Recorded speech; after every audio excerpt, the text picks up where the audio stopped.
আজ তোমাদের সাথে শেয়ার করব মটরশুঁটির কচুরির রেসিপি।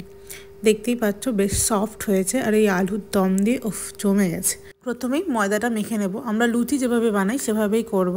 নুন, চিনি আর 2 চামচ তেল ইউজ করেছি আমি। অনেকটা ময়দা নিয়েছি, কিছুটা ময়দা থেকে যাবে, বাট আমি একটু এক্সট্রা নিয়েছি। অনেক সময় লাগে, মানে লুচি খেতেও ভালো লাগে, তো আমরা এটা দিয়ে লুচি খেয়ে নিই লাস্টে। আর জল দিয়ে ভালো করে মেখে এটা আমি 3 ঘন্টার জন্য রেখে দেব। এরপরে আমি 1.5 কাপ মতো মটরশুঁটি নিচ্ছি।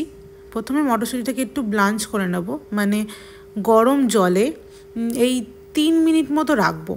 আমি এটা ইলেকট্রিক কেটেলে করছি, তোমরা চাইলে যে কোনো বাসনে করতে পারো। এইবার এই মটরশুঁটিগুলোকে আমি একটু লঙ্কা আর একটু চিনি আর একটু লবণ দিয়ে ভালো করে মিক্সিতে পেস্ট বানিয়ে নেব। যদি পেস্ট করার সময় একটু অসুবিধা হয় তাহলে একটু জলও ইউজ করা যেতে পারে, কোনো অসুবিধা নেই, আমিও ইউজ করেছি। পেস্টের কনসিস্টেন্সিটা ঠিক এরকম হবে। তো এইবার আমি একটা লোহার কড়াই নিয়ে নিচ্ছি, ওর মধ্যে বেশ ভালো মতো সর্ষের তেল ইউজ করছি, তোমরা চাইলে একটু কম তেলও দিতে পারো। এবার আমি এর মধ্যে একটু লবণ দিয়ে নিলাম আর 1 চামচ মতো কালো জিরে আর একটু হিং আর আদা বাটা। এবার একটু ভালো করে নাড়াচাড়া দিয়ে নেব। দিয়ে এর মধ্যে আমি মটরশুঁটির পাটাটা দিয়ে ভালো করে নাড়িয়ে নেব।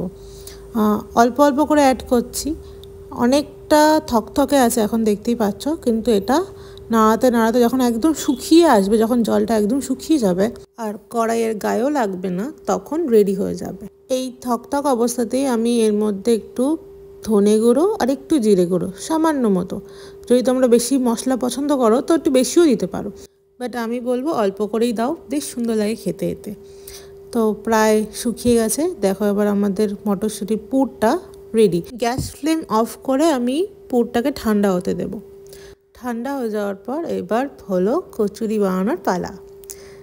দেখো আমি কীরকমভাবে পুরটাকে নিচ্ছি, এরকমভাবে নিয়ে গোল গোল করে আগে বানিয়ে রাখলে বেশ সুবিধা হয়। একসাথে সবকটা কচুরি পুর ভরে নিয়ে তারপরে আমি বেলবো, এতে সুবিধা হয় আর খুব তাড়াতাড়ি হয়েও যায়।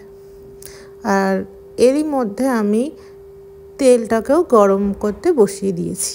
যেইভাবে দেখাচ্ছি ওইভাবে মটরশুঁটির পুরগুলো ভরে ভালো করে ময়দাটাকে সিল করে দিতে হবে। আমি এখন ম্যাঙ্গালোরে এটা বানাচ্ছি আর এখানে খুবই গরম। আমাদের ওয়েস্ট বেঙ্গলে তো বেশ সুন্দর ওয়েদার চলে জানুয়ারিতে, তো ওখান থেকে আমি মটরশুঁটিগুলোও এনেছি।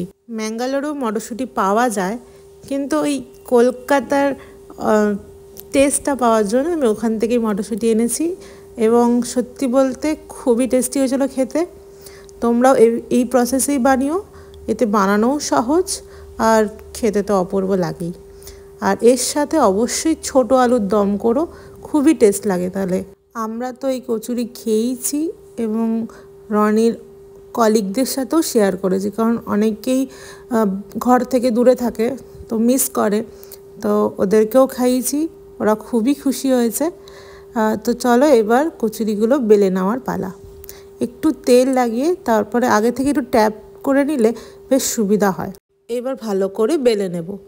যখনই ভিডিও করি তখনই যেন একটু সময় লাগে বা একটু এদিক ওদিক হয়ে যায়, দেখতেই পাচ্ছ কেমন হচ্ছে, বাট নর্মালি খুবই তাড়াতাড়ি এবং সুন্দর হয়ে যায়, 2বারই লেচি তৈরি হয়ে যায়। যাক, ভিডিও করছি বলে একটু নাখরা দেখাচ্ছে মনে হয়। আগে একটু ট্যাপ করে নিলে কি হয়, ভালো ইভেনলি স্প্রেড হয়।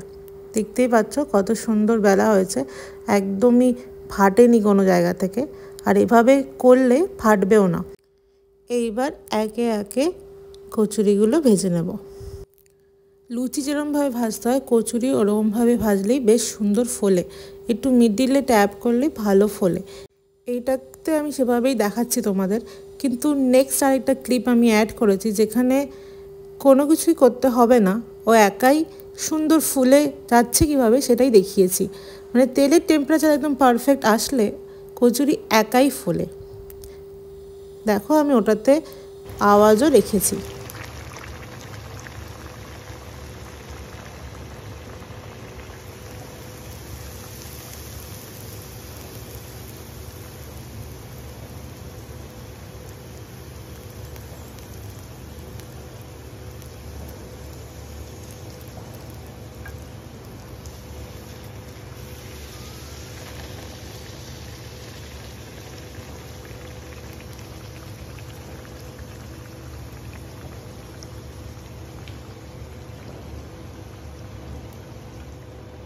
এইবার গরম গরম কচুরি ছোট আলুর দমের সাথে পরিবেশন করে দিলাম।